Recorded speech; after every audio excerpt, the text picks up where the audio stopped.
Hello brave aspirants. आज की जो क्लास होगी वो होगी हमारी बिगिनिंग ऑफ एंशिएंट हिस्ट्री। अब एंशिएंट हिस्ट्री का जो टाइमलाइन है वो यूजुअली कंसिडर किया जाता है जहाँ से ह्यूमंस एक्चुअली में आए, ह्यूमन प्राइमेट से इवॉल्व होकर जब हम ह्यूमंस बने, वहाँ से लेके अबाउट 1000 BCE, या फिर यहाँ पे भी थोड़ी कॉन्फ्लिक्टिंग चीज़ें होती हैं जहाँ पे वो जो एंड कट ऑफ डेट होता है एंशिएंट हिस्ट्री का, वो बुक्स किसी किसी बुक्स में वेरी करता है। बट आप मान लीजिए अराउंड 1000 BCE ही हम ancient end of ancient history मानते हैं। कोई कोई बुक्स अराउंड 750 AD भी मानती हैं, कोई कोई बुक्स अराउंड 350 AD भी मानती हैं। तो that is okay, doesn't matter for us. अभी हमारे लिए ये अंडरस्टैंड करना ज़रूरी है कि जब हम ह्यूमन एवोल्यूशन की बात करते हैं, जो हमारा स्टार्टिंग पॉइंट है, वो कहाँ से स्टार्ट होता है? That starts around 7 million years ago. 7 million years ago. But वो जो 7 मिलियन ईयर्स अगो का टाइम है, वो अर्थ के एज के सामने, जो कि है अराउंड 4.6 बिलियन ईयर्स, उसके सामने, उसके कंपैरिजन में वो कुछ भी नहीं है। अब हाँ, बात ये है, जब हम ह्यूमन एवोल्यूशन की बात करते हैं, हमारे पास सामने ये इमेज हमेशा आती है कि human evolution started from chimpanzees and हम जाके आज ये, और मैं और आप जो अभी स्क्रीन के सामने बैठे हैं, that happened right from there, chimpanzees से लेकर यहाँ तक जहाँ तक हम पहुँचे हैं। बट ये इतना सिंपल नहीं है। हम यूपीएससी की तैयारी कर रहे हैं तो हमको थोड़ा इन डेप्थ ज़रूरी है इसके लिए। एंड यहाँ पे भी when you talk about human evolution, उसके लिए हमको पहले एवोल्यूशन ऑफ लाइफ को ट्रेस करना ज़्यादा इंपॉर्टेंट है। क्योंकि जब हम एवोल्यूशन ऑफ लाइफ को ट्रेस करेंगे तब हमको पता चलेगा हाउ लाइफ इटसेल्फ, चाहे वो एकदम सिंगल सेल्यूलर माइक्रो ऑर्गेनिजम्स हो, वहाँ से लेकर हम ह्यूमंस तक कैसे पहुँचे। अब ये जो टाइम पीरियड है, the time period of beginning of earth से लेकर जब ह्यूमंस आए, ये हिस्ट्री भी है, ये ज्योग्राफी भी है, ये एंथ्रोपोलॉजी भी है, ये जियोलॉजी भी है। तो इसलिए इसका वो कोई डेजिग्नेटेड साइलो नहीं है। जैसे हमने इनिशियली बात की थी मैड ओवर मैप्स में कि हम सब्जेक्ट्स को उन साइलोज के हिसाब से नहीं पढ़ेंगे, पहले हमको अपनी अंडरस्टैंडिंग क्रिएट करनी है ना। अंडरस्टैंडिंग हमारे लिए ज़रूरत है। एंड बिकॉज जैसे मैंने बोला कि ह्यूमंस आए हैं 7 मिलियन ईयर्स अगो, अर्थ का एज है 4.6 बिलियन ईयर्स अगो। तो इसको समझना हमारे लिए थोड़ा मुश्किल है। बिलियंस और मिलियंस वो यूजुअली सोचा नहीं जाता जब हम ईयर्स और मंथ्स और डेज के हिसाब से सोचते हैं। तो मैं अगर आपको एक एग्जांपल दूं, तो अगर मान लीजिए अगर अर्थ का जो एज है 4.6 बिलियन ईयर्स, इसको मैं 24 आवर्स में कन्वर्ट कर दूं, इस 24 आवर्स के क्लॉक में अगर ह्यूमंस 7 मिलियन ईयर्स अगो आए हैं, that would correspond to 1 macro second. 1 macro second. तो यहाँ पे अर्थ शुरू हुई यहाँ से, अर्थ शुरू हुआ यहाँ से, and humans are here. Earth begins here, life begins here, probacterias, phototrophic bacterias begin here, and यहाँ पे मैमल्स आते हैं, एंड यहाँ पे ह्यूमंस आते हैं, इतनी सी पोर्शन में, दैट्स इट। तो ह्यूमन एग्जिस्टेंस इतना छोटा है compare to the age of earth. तो इसीलिए हमारे लिए थोड़ा सा एवोल्यूशन समझना थोड़ा इंपॉर्टेंट इसलिए हो जाता है, because it's part of that whole cycle. हम हैं एंड प्रोडक्ट उस साइकिल की। Humans are end product of that cycle. उसी तरह अभी अर्थ में करंटली प्रेजेंटली जितनी भी स्पीशीज हैं, जितनी भी, चाहे वो प्लांट हो चाहे वो एनिमल्स हो, वो इस पूरे एवोल्यूशन साइकिल का एंड प्रोडक्ट है। तो इसको बिगिन करने के लिए, हम इसको समझने के लिए स्पेशली हमको क्या करना पड़ता है, ये जो पूरा टाइमलाइन है जो 4.6 बिलियन ईयर्स है, इसको हमको छोटे छोटे टाइमलाइंस में ब्रेक करना पड़ता है, जिससे हम एक्चुअली समझ सकें कि ये जो प्रोसेस हुआ था, ये प्रोसेस स्टार्ट कैसे हुआ, कहाँ गया और ख़त्म कैसे हुआ। तो इसको ब्रेक करने के लिए हम टाइम पीरियड्स का यूज़ करते हैं। तो सबसे बड़ा जो टाइम पीरियड यूनिट होता है, उनको ईयॉन्स कहा जाता है। उन ईयॉन्स के अंदर जो उसके सब टाइम पीरियड ग्रुप्स होते हैं, उनको एरास कहा जाता है। देन फाइनली उसके अंडर जो आते हैं उनको पीरियड्स कहा जाता है। पीरियड्स के अंडर जो आते हैं उनको एपॉक कहा जाता है, और एपॉक के अंदर फाइनली जो टाइम पीरियड्स आते हैं उनको एरास कहा जाता है।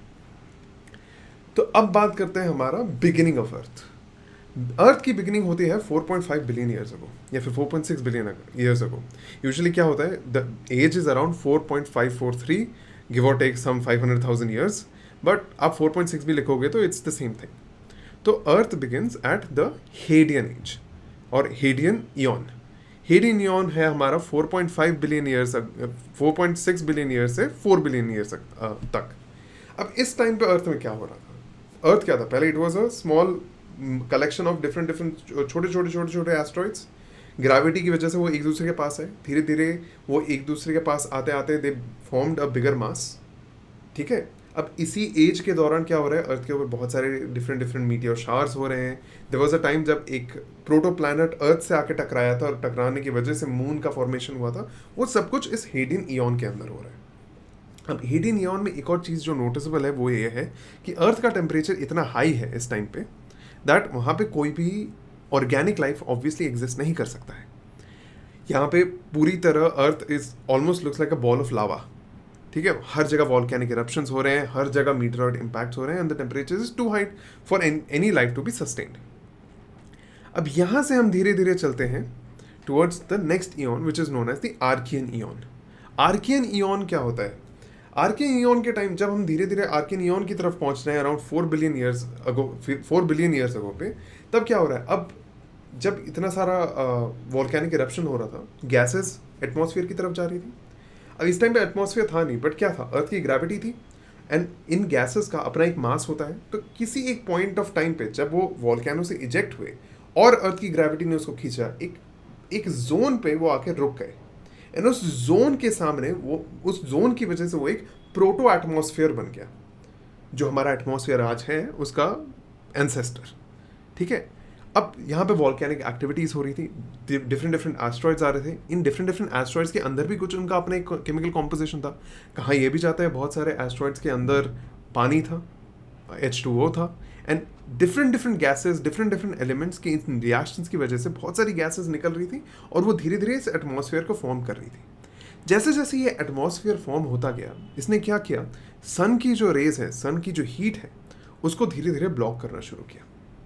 जैसे ही सन के वजह से जो हीट आ रही थी वो बंद होनी शुरू हुई, तो क्या हुआ, एक तो प्रोटो एटमॉस्फेयर बना, उसने अब जो भी गैस जा रही थी उसको एस्केप नहीं करने दिया जा रहा था, इधर से सन की रेस भी ब्लॉक हो रही थी। तो फाइनली क्या होने लगा, अर्थ स्टार्टेड कूलिंग डाउन। अर्थ का टेम्परेचर अब धीरे धीरे कम होने लगा। जैसे कम टेम्परेचर कम हुआ, जो गैसेस थी अब उसमें H2O भी था, वो क्या हुआ, कंडेंस होने लगा और रेन्स होने लगे। सो अब एक स्टेज ये आ जाता है जब अब अर्थ धीरे धीरे कूल डाउन हो रहा है, उसके पास एक प्रोटो एटमॉस्फेयर है। ठीक है, उस एटमॉस्फेयर में अभी बहुत सारी टाइप की गैसेस हैं और वो गैसेस अब धीरे धीरे एक दूसरे के साथ इंटरैक्ट करना शुरू करती हैं। यहाँ पे हमको पता चलता है कि there is a presence of methane, there is presence of carbon dioxide, there is also water and इसको हम, अगर आपने पढ़ा होगा, एक एनसीईआरटी में ये वर्ड दिया गया है जिसका नाम है प्राइमोर्डियल सूप। तो ये एक प्राइमोर्डियल सूप बन जाता है जिसके थ्रू लाइफ आना शुरू करता है and this is the first time we see organic carbon form. अब यूजुअली इस टाइम पीरियड, ये जो टाइम पीरियड है ये अराउंड 3.8 बिलियन ईयर्स का टाइम पीरियड बोला जाता है इस टाइम पीरियड को। एंड इस टाइम पीरियड को हम कहते हैं ए बायोजेनेसिस।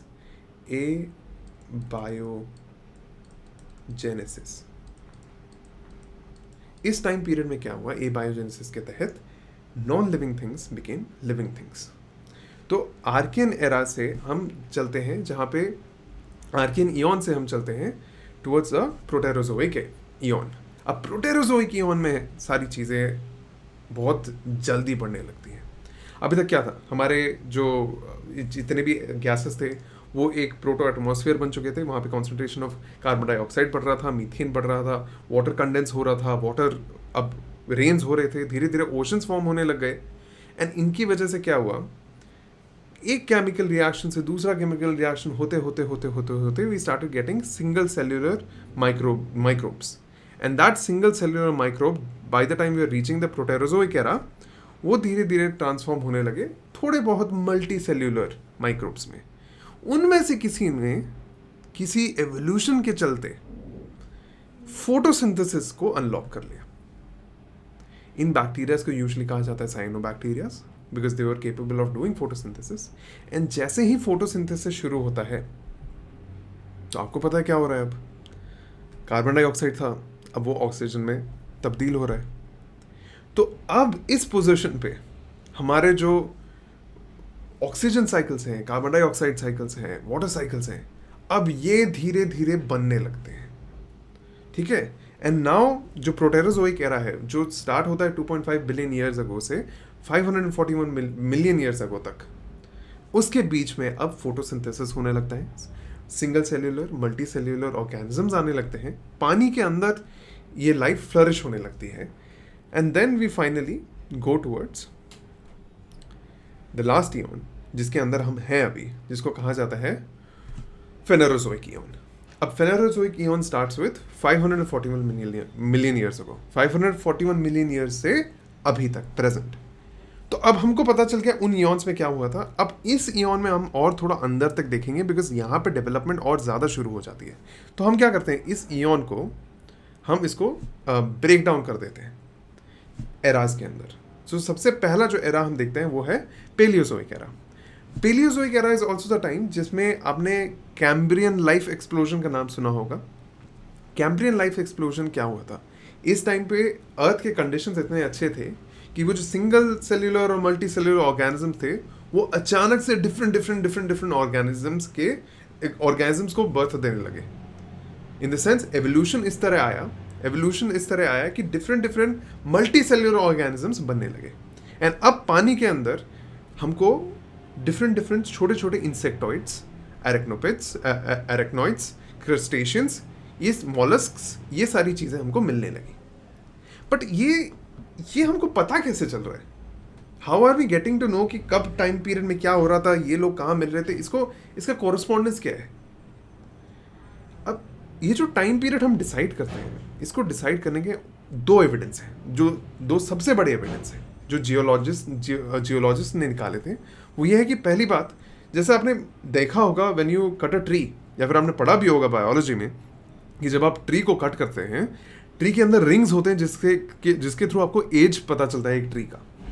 उसी तरह अगर आप अर्थ को कट करेंगे तो आपको डिफरेंट लेयर्स ऑफ सॉइल्स मिलेंगे, डिफरेंट लेयर्स ऑफ स्ट्रेटास मिलेंगे जो एक पर्टिकुलर एज को कोरिस्पॉन्ड करती है।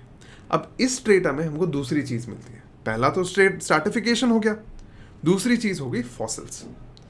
फॉसिल्स हमको बताती हैं कि उस टाइम पे इस टाइप के ऑर्गेनिजम्स एग्जिस्ट कर रहे थे, तो इसका मतलब इसके ऊपर वाले लेयर में इस वाले ऑर्गेनिज्म का इवॉल्व फॉर्म एग्जिस्ट करेगा, and so on and so fourth. ठीक है, इन दोनों चीजों को कोरिस्पॉन्ड करते हुए हमको पता चलता है कि the age of earth, the age of evolution, the age of life forms क्या थी। नाउ कमिंग बैक टू हमारा पेलियोजोइक एरा। पेलियोजोइक एरा में कैम्ब्रियन एक्सप्लोजन होता है, डाइवर्सिफिकेशन ऑफ लाइफ होने लगता है, and the other thing that we notice here is Pangaea forms. अभी तक हम जो बात कर रहे थे, हम ओशंस की बात कर रहे थे, बट हमको दिमाग में ये भी रखना है कि जिस तरह पहले वॉल्केनिक एक्टिविटीज हो रही थी वो तो अब नहीं हो रही है।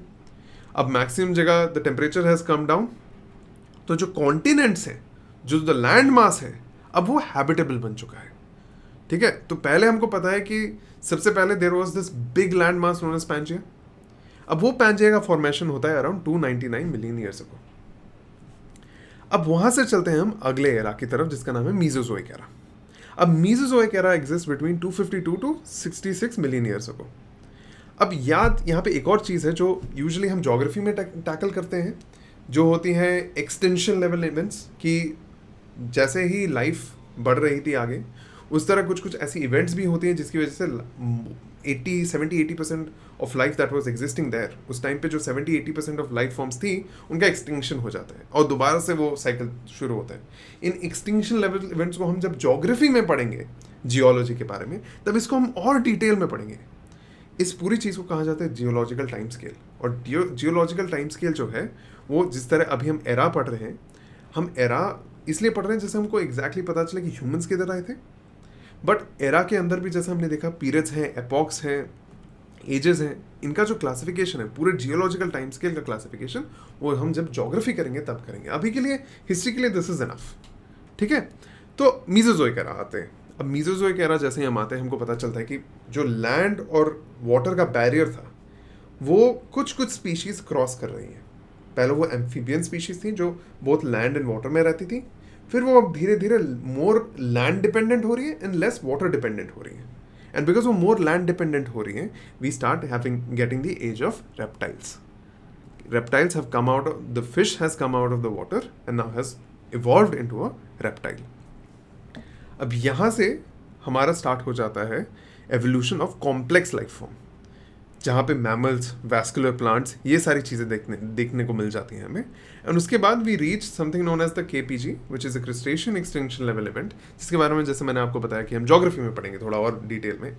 हम एंटर कर जाते हैं Cenozoic era, and Cenozoic era is again from the 66 million years ago till present. ठीक है, अब सीनोजोइक एरा जो 66 मिलियन ईयर्स अगो, हम कहाँ से आए थे? 4.6 बिलियन ईयर से आए थे। Now we come to 66 million years ago till present. अब इसी का वो जो 7 मिलियन वाला पार्ट है, is when the human evolution is beginning. ठीक है, हमको जब ये फॉसिल मिला था, सहेलंथ्रोपस का जो फॉसिल मिला था, उससे हमने जब उसकी डेटिंग की तो हमको पता चला कि 7 मिलियन ईयर्स अगो ये शायद वो स्पीशीज थी, या ये शायद वो जीनस था जिसके थ्रू चिंपैंजीज और ह्यूमंस का एवोल्यूशन हुआ है। ठीक है, एंड आज जो कॉन्वर्सेशन होगा हमारा वो इसके अराउंड होगा। तो अब हमारे लिए क्या हुआ, फाइनली क्या हुआ? द एवोल्यूशन स्टार्टेड फ्रॉम अर्थ। अर्थ के एवोल्यूशन से हमने स्टार्ट किया। अर्थ का एवोल्यूशन होते होते we saw the evolution of life, and evolution of life से हम चले गए एवोल्यूशन ऑफ ह्यूमन बींग्स। तो हमारे लिए जो इंपॉर्टेंट हो जाता है वो है ये। अब जो टाइम पीरियड है 66 मिलियन ईयर्स अगो, या फिर यूजुअली अब उसको लेके आ जाते हैं हम अराउंड 7 मिलियन ईयर्स अगो, या फिर जहाँ से ह्यूमन स्टार्ट होते हैं जिसको हम बोलते हैं 2.6 मिलियन ईयर्स अगो से लेकर जो प्रेजेंट टाइम है, इस टाइम पीरियड के बीच का जो पूरा खेल है, that talks about human evolution. तो चलिए अब ह्यूमन एवोल्यूशन को एक बार समझ लेते हैं जल्दी से, बिकॉज इससे क्या होगा ना, हमारी पूरी क्लैरिटी बैठ जाएगी कि वो जो फोटो हम देखते हैं ना, जहाँ पे एक चिंपैंजी अचानक से इंसान बन जाता है, वो कैसे होता है। नाउ फ्रॉम आपको, अगर आपको गेस करना हो कि ह्यूमन एवोल्यूशन कहाँ से स्टार्ट हो सकता है, तो आप क्या गेस करेंगे? कहीं से तो स्टार्ट हुआ होगा, है कि नहीं? So most of the people would guess that it must have started on either one of the jungles of Africa or America or Asia, but the correct answer for this is Africa. Africa में हमको जो remains मिले हैं Sahelanthropus, जिसकी हमने अभी बात की थी, जो 7 मिलियन ईयर्स अगो पहले मिले थे, वो मिला था this is country called Chad. Chad में हमको वो सहेलंथ्रोपस मिला था, जिससे हमको पता चलता है कि अराउंड इसी एरिया में, बिकॉज अभी तक हम वो एविडेंसेस मिले नहीं है टू कम्प्लीटली कॉन्क्रीटली से, बट हाँ हमको पता है कि इसी एरिया में वो एवोल्यूशन अब स्टार्ट हो चुका है, जहाँ पे चिंपैंजीज और ह्यूमंस का विभाजन हो चुका है। अब वहाँ से जब हम आगे जाते हैं, हमको पता चलता है अराउंड 4.2 मिलियन ईयर्स अगो जो प्रोटो ह्यूमंस थे। अब देखिए, सबसे बड़ा डिफरेंस होता है बिटवीन चिंपैंजी एंड ह्यूमंस, वो है कि हम बाइपीडल हैं। हम पैरों पे चलते हैं, हम चारों हाथों पे नहीं हम हाथों और पैरों पे नहीं चलते, हम सिर्फ पैरों पे चलते हैं। इनको बाइपीडलिज्म कहा जाता है या बाइपीडल कहा जाता है। तो बिकॉज हम पैरों पे चलते हैं, इससे फ़ायदा क्या है? फ़ायदा ये है कि हमारे हाथ फ्री हो जाते हैं। जैसे हाथ फ्री हो जाते हैं, हमारे लिए टूल्स बनाना ईजी हो जाता है, because that is the biggest differentiating factor between primates and humans. Primates भी बना सकते हैं, जो ग्रेट एप्स होते हैं, चिंपैंजीज, गोरिल्लास, इनको अभी भी वाइल्ड लाइफ में ऑब्जर्व किया गया है कि वो स्टिक्स, स्टोन्स इनका यूज़ करते हैं, बट वो कॉम्प्लेक्स टूल्स नहीं बना सकते, राइट? सो जो फर्स्ट एवोल्यूशन होता है फ्रॉम सैलंथ्रोपस, बीच में भी कुछ एवोल्यूशंस हैं जिनका अगेन हम जिक्र करेंगे ज्योग्राफी में थोड़ा और डिटेल में। हिस्ट्री के हिसाब से ये हमारे लिए इनफ है। तो जो सबसे पहला जो ह्यूमन जिसका हम डिस्कशन करते हैं, वो उनको हम कहते हैं ऑस्ट्रेलोपिथेकस। अब ऑस्ट्रेलोपिथेकस अराउंड इस एरिया में थे, अराउंड ये जो सोमालिया इथियोपिया का एरिया है, या सो इस एरिया में थे, अराउंड दिस एरिया। नाउ यहाँ से एवोल्यूशन स्टार्ट होता है ऑस्ट्रेलोपिथेकस में भी। ऑस्ट्रेलोपिथेकस 3 डिफरेंट स्पीशीज बन जाती हैं। उन 3 स्पीशीज में से जो मेन स्पीशीज है ऑस्ट्रेलोपिथेकस अफ्रीकानस, उससे जो एवोल्यूशन आता है वो अब धीरे धीरे चलता है टुवर्ड्स हमारे एंसेस्टर की तरफ। अच्छा, अब यहाँ पे ऑस्ट्रेलोपिथेकस जो थे, इनमें और ह्यूमंस में डिफरेंस ये था कि उनका जो ब्रेन कैपेसिटी था वो 1/3 ऑफ अभी जो करंट ह्यूमंस है वो था। बट उनके पास अब इतनी नॉलेज थी कि वो टूल्स बना पा रहे थे, और हंटिंग गैदरिंग उनके लिए और इजी बनती जा रही थी। तो यहाँ पे जो ऑस्ट्रेलोपिथेकस अफ्रीकानस है, उसके 2 ब्रांच हो जाते हैं। एक ब्रांच का नाम है पैरांथ्रोपस और एक ब्रांच का नाम है होमो। होमो सुना सुना लग रहा होगा आपको, बिकॉज हम होमो सेपियंस हैं। तो ये हमारे मेन एंसेस्टर्स हैं। सो जैसे एस्ट्रेलोपिथेकस इन दो ब्रांच में डिवाइड हो जाता है, तो हमको पता चलता है जो ये जो पैरांथ्रोपस वाला ब्रांच है, ये वो वाले ह्यूमंस थे जिनका जो एवोल्यूशन हुआ था नेचुरल सिलेक्शन के द्वारा। इनके जो जॉज थे वो स्ट्रॉन्ग थे, इनके जो टीथ थे वो बड़े थे, बिकॉज ये लोग क्या, ये सिर्फ सीड्स और नट्स के मेन डाइट्स पे रहते थे। बट जो होमो था, जो होमो स्पीशीज जो दूसरी निकल के आ रही है यहाँ से, वो अपना ब्रेन का यूज ज़्यादा करते थे। तो उनका ब्रेन डेवलपमेंट ज़्यादा हुआ, एंड बिकॉज उनका ब्रेन डेवलपमेंट ज़्यादा हुआ, उनका टूल डेवलपमेंट ज़्यादा हुआ। तो जब ये इस पूरे स्ट्रेच में, इस पूरे रेड स्ट्रेच में जब वो को एग्जिस्ट कर रहे थे, तो हमको पता चला एविडेंसेस के थ्रू, फॉसिल एविडेंसेस के थ्रू, कि बिकॉज इनके पास टूल्स बनाने की पद्धति ज़्यादा थी, उनके पास नहीं थी। तो ओरिजिनली जो रिसोर्सेज पहले दोनों के लिए इक्वल अवेलेबल थे, अब वो थोड़े स्क्यू होने लग गए, है कि नहीं। अगर मान लीजिए आपके पास एक डंडा है और मेरे पास एक गन है, और हम दोनों हंटिंग के लिए जाएं, और उतने ही नंबर ऑफ हमारे पास जानवर हैं, तो ऑब्वियसली मेरे पास ज़्यादा जानवर आएंगे। ये सेम चीज़ थी यहाँ पे। तो आउट कंपीट करते हुए क्या हुआ, by the time we reach the 2 million years ago वाला टाइम पीरियड, एंड वहाँ से जैसे एवोल्यूशन स्टार्ट होता है, हमको पता चलता है कि ये होमो ने इनको आउट कंपीट करके एक्सटिंक्ट कर दिया। सो हम जब मूव ऑन करते हैं टुवर्ड्स अबाउट 1.4 मिलियन ईयर्स अगो, हमको पता चलता है जो हमारा जो होमो स्पीशीज थी, जो अच्छा इनिशियली इस होमो स्पीशीज को होमो हैबिलिस कहा जाता था, लेटर ऑन जो इसकी प्रोमिनेंट स्पीशीज निकल के आई उसको होमो इरेक्टस कहा जाता है। तो हम होमो इरेक्टस के पास ही एग्जिस्ट, अभी होमो इरेक्टस की ही बात करेंगे बिकॉज वो हमारे मेन एंसेस्टर्स थे। तो होमो इरेक्टस वो स्पीशीज थी जिन्होंने कंप्लीटली आउट कम्पीट कर दिया यहाँ पे जितनी भी दूसरी ह्यूमनॉइड स्पीशीज थी, और यहाँ पे फ्लरिश होने लगा है। ये पहली स्पीशीज थी जो अफ्रीका के बाहर माइग्रेट करना शुरू करती है। अब जैसे ही ये अफ्रीका के बाहर माइग्रेट करना शुरू करती है, हमको इसके evidences different different caves, different different location से मिलते हैं। तो अब लेट्स गो आउटसाइड। अब जैसे ही हम बाहर जा रहे हैं, हमको पता चलता है, बिकॉज देखिए माइग्रेशन वहीं पे होगा जहाँ पे लैंड मासेस कनेक्टेड हैं। तो हमको पता है अफ्रीका वहाँ उस छोटे से इजिप्ट के उस छोटे से एरिया से कनेक्टेड है। आज भी हमारे लिए वो एरिया कितना ज़्यादा इंपॉर्टेंट है, राइट।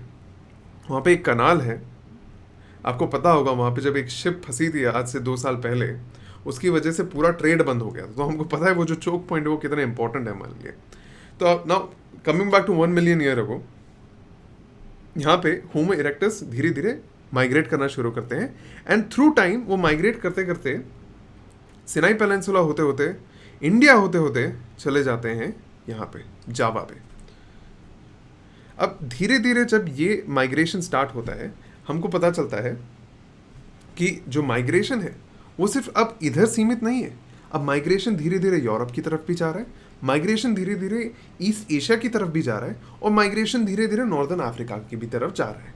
बट आपको यहाँ पे ये लग रहा होगा कि अगर देखिए 2 चीज़ें यहाँ पे हमेशा चलाइएगा, बिकॉज हम इतने बड़े टाइम स्केल की बात कर रहे हैं ना, टाइम स्केल इतना बड़ा है। 1 मिलियन ईयर्स अगो, फिर 800,000 ईयर्स अगो, 200,000 साल का जो डिफरेंस है, उसमें एवोल्यूशंस भी हो रहे हैं, उसमें क्लाइमेटिक कंडीशंस भी चेंज हो रहे हैं। तो यहाँ पे धीरे धीरे जो ब्रांच ऊपर चली जा रही है इस साइड, ये जो ब्रांच ऊपर चली जा रही है, उनको क्या मिल रहा है? उनको कोल्डर क्लाइमेट्स मिल रहे हैं, उनको हार्शर टेरेन मिल रहा है। वहाँ पे जो टेरेन है, वहाँ का जो लैंडस्केप है, वो थोड़ा और एरिड है, थोड़ा और ड्राई है, ठंडा है। वहाँ पे खाना मिलने की संभावनाएं थोड़ी कम है। तो इसकी वजह से एवोल्यूशन क्या करेगा, इनको उसकी तरफ गियर करेगा। तो इनके अब बॉडी में मसल्स थोड़े और ज़्यादा आएंगे, बिकॉज इनको बहुत ज़्यादा चलना पड़ रहा है, टेरेन भी ऊबड़ खाबड़ है। वहाँ पे स्टोरेज ऑफ फैट ज़्यादा होना चाहिए उनके बॉडी के अंदर। ये सारी चीज़ें एवोल्यूशन दे रही हैं। उसी तरह जो हमारे जो पूर्वज अब इधर निकल जा रहे हैं ईस्ट एशिया की तरफ या फिर साउथ ईस्ट एशिया की तरफ, तो वहाँ पे क्या हो रहा है, क्लाइमेटिक कंडीशंस वहाँ पे भी थोड़े डिफरेंट है। सिमिलरली नॉर्दर्न अफ्रीका के पास भी क्लाइमेटिक कंडीशंस डिफरेंट है। एंड बिकॉज ये सारी चीज़ें डिफरेंट हैं, इसलिए इन तीनों ब्रांचेस में एवोल्यूशन डिफरेंट तरीके से होगा। ये सब कुछ इंटरकनेक्टेड है। पूरी चीज़ इंटरकनेक्टेड है। जो क्लाइमेटिक कंडीशन है वो क्लाइमेटिक कंडीशन और जो जोग्राफिकल कंडीशन है, जो टेरेन है, वो अब डिसाइड कर रहा है बायोलॉजी कैसी होगी। ठीक है, that is the beauty of studying these subjects like this. आगे चलते हैं इसमें। अब याद रखिएगा, ये होमो इरेक्टस जा रहा था, होमो इरेक्टस जो चैंपियन होकर निकला था अफ्रीका से। अब धीरे धीरे जब वो डिफरेंट डिफरेंट रीजन्स में जाना शुरू करता है, उसको क्या करते हैं, डिफरेंट डिफरेंट क्लाइमेटिक कंडीशंस मिलते हैं, and different different climatic conditions जैसे ही मिलती हैं उनको, अब वो डिफरेंट डिफरेंट एवोल्यूशंस लेने लगती हैं, right. So around 1300 years ago 3 different particular species आ जाती है। सबसे पहली स्पीशीज जो आती है, जो यहाँ पे चली गई थी हमारी इस ईस्ट एशिया और साउथ ईस्ट एशिया की तरफ चली गई थी, जो होमो इरेक्टस था वो था। जो ऊपर की तरफ चला गया उस कोल्ड रीजन में, जो ब्लू कलर में आपको मार्क करा हुआ दिख रहा है, वो बन गए निएंडरथल्स। और जो यहाँ पे अफ्रीका में थे, जिनका एवोल्यूशन अभी भी कंटिन्यूसली चल रहा था अफ्रीका में, ये बन गए हमारे होमो सेपियंस, जो कि हमारे खुद के पूर्वज हैं, राइट। तो ये 3 डिफरेंट डिफरेंशिएशंस हो गए होमो इरेक्टस के, ठीक है।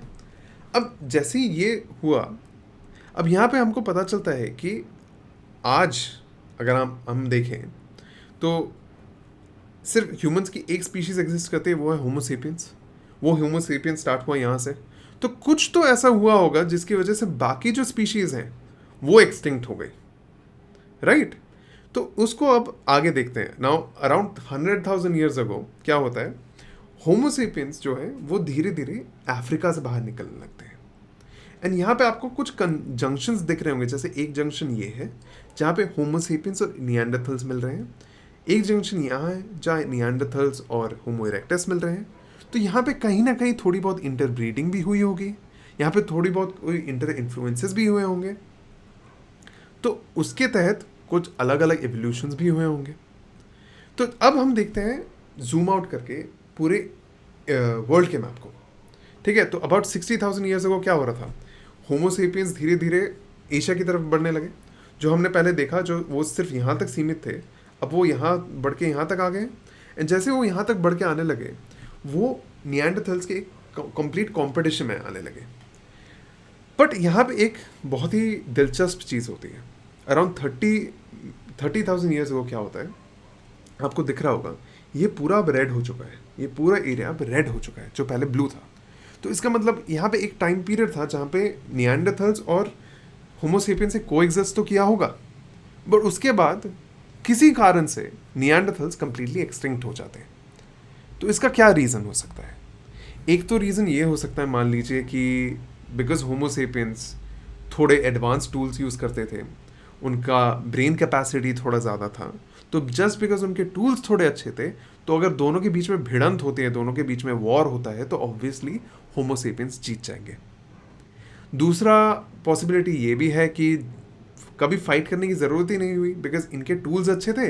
जो जैसे हमने पहले देखा, बिकॉज इनके टूल्स अच्छे थे, इनकी रिसोर्सेज इकट्ठा करने की एफिशिएंसी ज़्यादा थी, तो जितना खाना अवेलेबल था वो लिमिटेड था। अब उस खाने जो लिमिटेड खाना था, अगर उसका मैक्सिमम होमो सेपियंस ले ले, तो निएंडरथल्स के पास कुछ बचता ही नहीं, तो वो शायद स्कार्सिटी ऑफ रिसोर्सेज और हंगर की वजह से वो मर गए। एंड आखिरी बात ये आती है कि शायद वो दोनों ही स्पीशीज इंटरमिंगल कर गई, और होमो सेपियंस के जीन्स इतने डोमिनेट थे कि निएंडरथल्स के जीन्स धीरे धीरे कंप्लीटली गायब ही हो गए एवोल्यूशन चेन में से। जीन्स यहाँ पे बायोलॉजी वाली जीन्स की बात हो रही है, GENES वाली। अब यूजुअली जो पेलियोंटोलॉजिस्ट हैं या जियोलॉजिस्ट हैं, उनका मानना ये है कि मेरे ख्याल से ये उनके हिसाब से ये तीनों का कॉम्बिनेशन रहा होगा। क्योंकि आप जब देखेंगे, जब DNA टेस्ट किया गया था, अभी आपको पता है ह्यूमन जीनोम प्रोजेक्ट भी चल रहा है, जहाँ पे ये सारी चीज़ें और उभर के आ रही हैं। ह्यूमन जीनोम प्रोजेक्ट के बारे में बाद में भी बात करेंगे, जब हम साइंस एंड टेक की बात करेंगे, वो भी through maps, will do it through maps, right. So you see how interesting this is. तो यहाँ पे जब हम बात करते हैं ह्यूमन DNA की, हमको पता चलता है कि अफ्रीका के बाहर जितने भी अभी प्रेजेंट लोग हैं, उन सब के अंदर about 1 to 4% of Neanderthal DNA मौजूद है।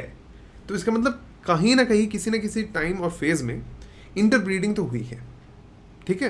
तो वो इंटरब्रीडिंग वाली चीज़ तो ट्रू है। अच्छा, अब आगे चलते हैं। अराउंड 29,000 ईयर्स अगो तो निएंडरथल्स डिसअपियर हो गए। अब अराउंड 2,000 ईयर्स अगो क्या होता है, आइस एज की वजह से उस टाइम पे जो लैंड मासेस थी, अच्छा यहाँ पे आपको दो चीज़ें दिख रही होंगी। एक तो हमको पता है ये जो मैप ये प्रेजेंट वर्ल्ड मैप है, बट उस टाइम पे यहाँ पे जो ये लैंड डिवीजन है between Australia, Papua New Guinea, Indonesia, Philippines, Malaysia, ये वाला जो एरिया है, अभी ये बहुत सारे आइलैंड्स हैं, बट पहले ये आइलैंड्स नहीं होते थे। पहले ये जो पूरा जावा तक का एरिया था वो पूरा कनेक्टेड होता था तब, क्योंकि तब वाटर लेवल्स कम थे। तो उस जगह का नाम होता था सुहेल या फिर सुहाल होता, सुहाल। एंड इस एरिया जहाँ पे ऑस्ट्रेलिया होता था, ऑस्ट्रेलिया, पापुआ न्यू गिनी, ये सारे कनेक्टेड होते थे, इस जगह का नाम होता था सुंडा। तो ये जो दो एरियाज थे ये कनेक्टेड थे, बट इन दोनों के बीच में भी एक वाटर बॉडी थी। तो यहाँ पे माना ये जाता है बिकॉज सिविलाइजेशन वहाँ पे भी स्टार्ट हो गई थी, ऑस्ट्रेलिया में भी स्टार्ट हो गई थी, तो around this period of 30 to 40,000 years ago humans ने पक्का बोट की डिस्कवरी, बोट का इन्वेंशन कर लिया होगा, तभी जाके उन्होंने वो लैंड क्रॉस किया होगा। अब इस टाइम पे जो हमने एक और चीज़ मेंशन नहीं की, जैसे वहाँ पे निएंडरथल्स खत्म हो गए, यहाँ पे जो होमो इरेक्टस थे जो इस साउथ ईस्ट एशिया और ईस्ट एशिया के साइड में मौजूद थे, वहाँ पे क्या हुआ, एवोल्यूशन के थ्रू वहाँ पे दो और ब्रांचेस निकल आई। एक ब्रांच निकल आई होमो फ्लोरिएंसिस की, फ्लोरेसियंसिस, होमो फ्लोरेसियंसिस, और दूसरा था डेनिसोवियंस। डेनिसोवियंस यूजुअली इस एरिया में पाए जाते थे, एंड इसका एविडेंस ये है कि बेसिकली बाय द टाइम जब होमोसेपियंस यहाँ से फिलीपींस या यहाँ से इंडोनेशिया पहुँचे, तो आज अगर हम इंडोनेशियन या फिर फिलीपीन लोगों का डीएनए देखें तो उनके पास डेनिसोवियन डीएनए मौजूद होता है। तो हमको पता चलता है डेनिसोवियन लोग उस पीरियड पे वहाँ पे मौजूद थे। याद कीजिएगा, आज से कुछ सालों पहले डेनिसोवियन के ऊपर यूपीएससी में प्रीलिम्स में क्वेश्चन भी आ चुका है, right. So now moving on, अब धीरे धीरे क्या हो रहा है, जिस तरह हमने यहाँ पे बात की कि यहाँ पे जो लैंड मास था वो वाटर लेवल कम होने की वजह से कनेक्टेड था, उसी तरह जो ये वाला लैंड मास था, साइबेरिया और अलास्का के बीच वाला जो लैंड मास था, वो भी कनेक्टेड था। एंड उसके कनेक्टेड होने की वजह से लोग चलते चलते चलते चलते होमोसेपियंस चलते चलते चलते पहले यहाँ तक पहुँचे, एंड वो माइग्रेशन होते होते होते होते क्या हुआ, वो यहाँ से इधर भी आए, यहाँ से इधर भी आए, और यहाँ से आगे भी गए। एंड इसीलिए अब धीरे धीरे बाई 13,000 ईयर्स अगो हम देख पा रहे हैं कि सिर्फ नियर 5-6 हज़ार साल में जो ह्यूमंस यहाँ पे थे, उन्होंने पूरा हेमिस्फीयर ट्रैवल करते हुए वो एकदम एंड ऑफ चिली तक पहुँच गए। एंड बाई अराउंड 10,000 या 11,000 ईयर्स अगो पूरा का पूरा जो वर्ल्ड मास था वो होमोसेपियंस के साथ भर गया। एंड यहाँ पे जो दूसरी सबसे बड़ी चीज़ होती है ह्यूमन एवोल्यूशन में, वो होता है द बिगिनिंग ऑफ एग्रीकल्चर। अब यहाँ से होमोसेपियंस सिविलाइजेशन की तरफ बढ़ने लगते हैं। वो एक सिविलाइज्ड मैनर में जीना शुरू करते हैं, जहाँ पे अब वो धीरे धीरे छोटे छोटे सेटलमेंट्स बनाते हैं। छोटे छोटे सेटलमेंट्स धीरे धीरे छोटे टाउन्स, विलेजेस बनते हैं, टाउन्स बनते हैं, टाउन्स धीरे धीरे बड़े टाउन्स बन जाते हैं, और वो टाउन्स धीरे धीरे एम्पायर्स बन जाते हैं। तो ये है हमारी basic story evolution of human Homo sapiens की। अब इसी को बुक्स क्या करती है, बुक्स इसको 3 एजेस में बांट देती हैं। एक पेलियोलिथिक एज बोल देते हैं, जिसको हम बोलते हैं 2.5 मिलियन ईयर्स अगो से 10,000 BCE तक। फिर मिडिल स्टोन एज बोलते हैं हम अराउंड 10,000 BCE से 4,000। यहाँ पे गौर कीजिएगा, एग्रीकल्चर स्टार्ट हो रहा है। एंड न्यूलिथिक एज, ठीक है। तो इन 3 डिविजन्स का जो पहला डिवीजन हमने अभी देखा, पूरा हमने जो अभी स्टडी किया था, वो था human evolution. How did human evolution begin, वो कहाँ तक पहुँचा और आज वो कहाँ है। अब अगली क्लास में हम देखेंगे कि इस टाइम पीरियड पे एग्जैक्टली इंडिया के अंदर क्या हो रहा था। हमको पता है, हमको भीमबेटका केव्स में हमको केव पेंटिंग्स मिली हैं। तो केव पेंटिंग्स मिलने का मतलब है वो किसी उस एरा में एग्जिस्ट करते होंगे।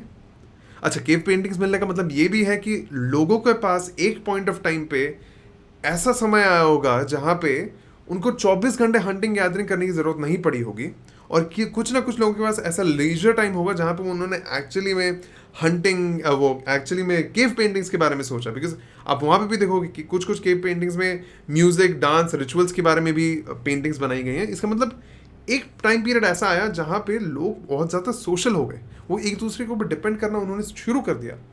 तो दो चीज़ें, एक तो ये डिपेंडेंसी और दूसरा बिगिनिंग ऑफ एग्रीकल्चर, इसकी वजह से सिविलाइजेशन स्टार्ट होता है। तो हम अगली क्लास में देखेंगे एग्जैक्टली इंडिया में क्या हो रहा था इस पूरे टाइमलाइन के दौरान। और धीरे धीरे जो हम ये डिवीजन करते हैं between ages based on tools, हम उन टूल्स की स्टडी करेंगे, हम देखेंगे इंडिया के हर डिफरेंट पार्ट्स में क्या हो रहा था, एंड देन हम वहाँ से चलेंगे towards the beginning of civilisation, Indus valley civilisation. So you are watching this class on Unacademy and I am so happy that हम इन क्लासेस को इस तरह एक इंटरेस्टिंग वे में आपके पास ला पा रहे हैं, because Unacademy has given us this freedom. Now remember that अगर आप इसी तरह पढ़ते रहे, इसी तरह इंटरेस्ट के साथ, आप इसी तरह इन्वॉल्वमेंट के साथ चीज़ें करते रहे, तो आपका नाम मोस्ट प्रॉबेबली 2023 में यहाँ पे होगा। Now, Unacademy has India's top educators and you can join these top educators because बहुत सारे इन educators का अभी बैचेस चल रहे हैं, जिन बैचेस की आपको इन्फॉर्मेशन इनके टेलीग्राम चैनल में मिल जाएगी। अभी हम मैड ओवर मैप्स का भी चैनल बनाएंगे वेरी सून, जहाँ पे आपको हम टेलीग्राम लिंक इसी वीडियो के नीचे या आपको आगे पोस्ट कर दिया जाएगा। Don't worry about it. Now this is also the last chance for you to avail the 20% off, जिसका लास्ट डेट है today at 11:59 PM. So make sure you do that because यहाँ पे अगर आप आइकॉनिक सब्सक्रिप्शन लेते हैं, आपको मेरे जैसे और बहुत सारे महारती एजुकेटर्स के साथ पर्सनल इंटरेक्शन करने का और पर्सनल गाइडेंस लेने का मौका मिलेगा। एंड आपके पास जिस तरह से मैं आपको अभी पढ़ा रहा हूँ, अगर आपको इसी तरह के अच्छे नोट्स चाहिए, you can subscribe to Unacademy's notes program by just paying 9,900 rupees and you get 20 UPSC GS book which covers everything. It covers every single portion of the GS syllabus. अब जिस तरह मैंने आपको बताया कि इन एजुकेटर्स का bilingual batches भी चल रहे हैं, एक बाइलिंगुअल बैच ऑलरेडी September 29 को शुरू हो चुका है। So if you are interested, make sure you use my code to enrol. मेरा कोड है code ARNAB, Arnab, my name. So use this code to enrol in to any of these batches.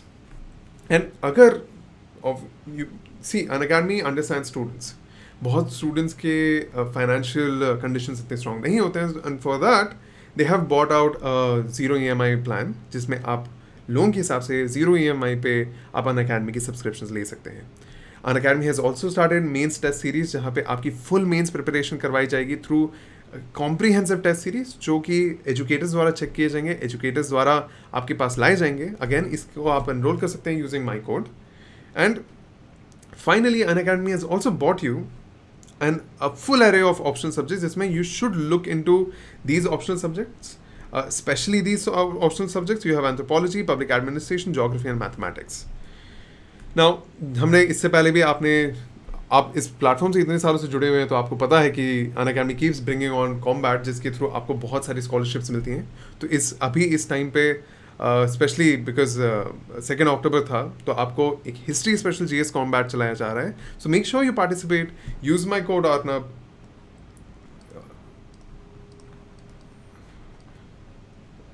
and you can avail a 50% scholarship there. So yeah, this wraps up our class of Mad Over Maps. मैं मिलूंगा आपको अगली class में, जहाँ पे हम इस discussion को और आगे लेके जाएंगे और एंशिएंट हिस्ट्री को और थोड़ा इंटरेस्टिंग वे में करेंगे। एंशिएंट हिस्ट्री को पूरी तरह कंप्लीट करेंगे, जिससे एंशिएंट हिस्ट्री के सारे आपके क्वेश्चंस कंप्लीटली पूरे हो जाए, राइट हो जाए, और आप अगले साल सिलेक्शन करें और यहाँ पे आके इंटरव्यू दें। So all the best again.